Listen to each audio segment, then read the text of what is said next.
everybody, and guess what day it is? Fun Friday! Yay! I'll never get tired of those rounds of applause. They're just my way to be very excited with myself. Hello everybody, I think you might see my marathon t-shirt here.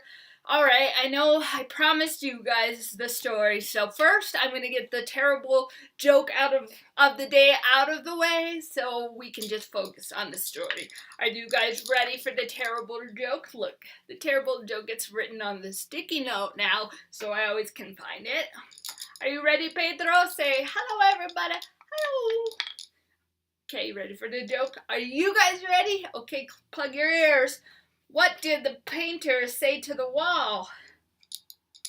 I don't know. Think about it. Oh, hold on. One more crack and I will plaster you. Ha ha ha ha ha. Get it? One more crack. Okay.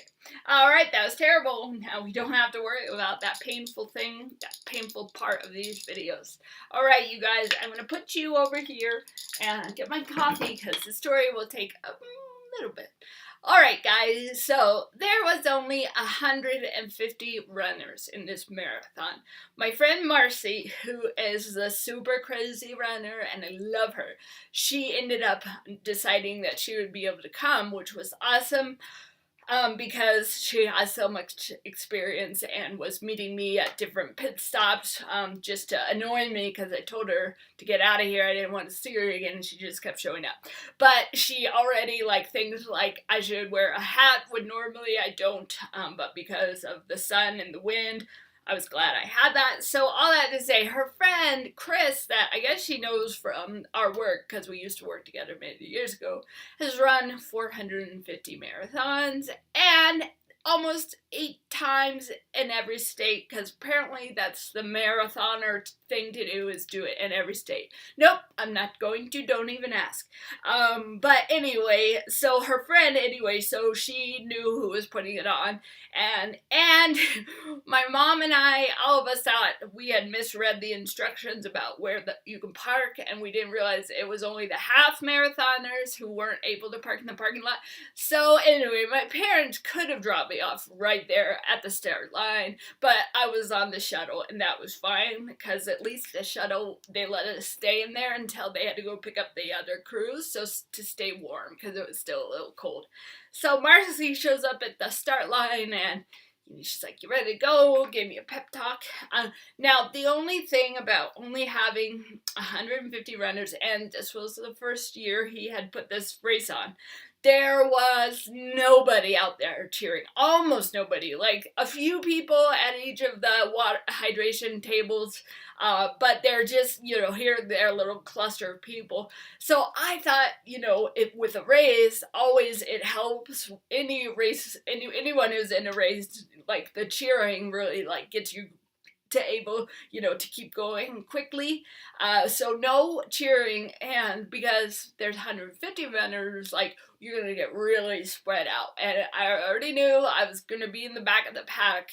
And there was a guy in front of me, and I was like, I'll be able to stay with him. This guy said he'd run a lot of marathons. Well, he was walking so fast and then running a little bit, and he was passing me, so I couldn't even see him anymore.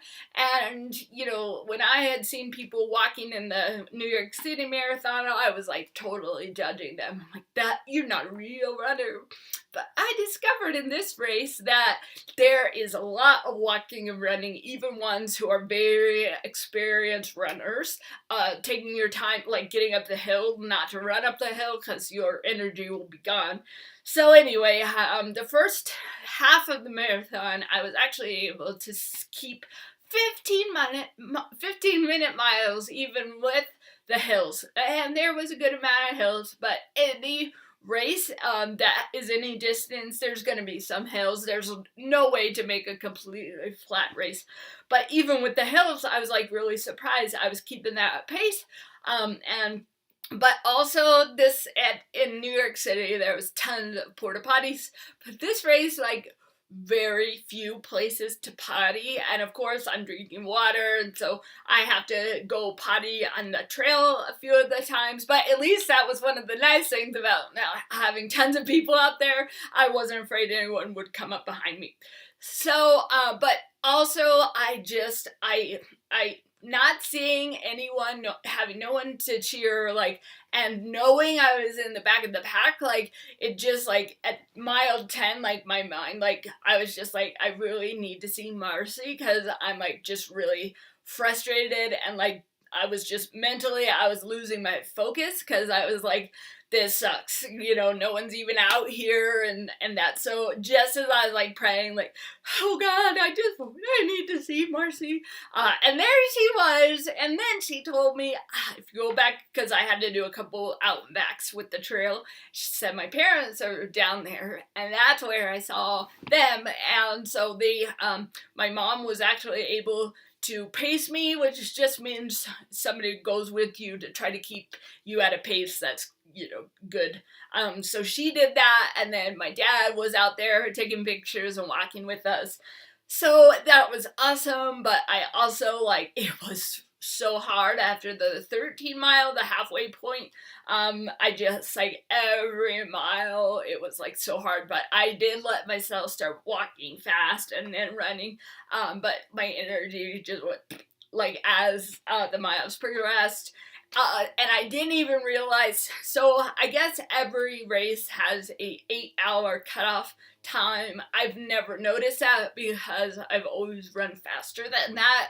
So I was like, I saw this guy as my mom and I were getting to the last out and back part, and he was part of organizing the race, and he's like, I'm gonna run with you, and he was really nice. His name was Joe, and he was also taking up the arrows that were taped onto the ground. You know, that's kind of part of his job, and he stuck with me, and we walked really fast. He's like, just do whatever pace you want, but I guess he's just like, you have to get back by 5 o'clock, and that was like 5 miles we had to go, but I ended up just being able to get through it and then finish strong. Like, once I saw my mom and Marcy, there wasn't a ton of people out there cheering, but they were cheering very loud with that cowbell, and so I just, like, went really, really fast for that last little section.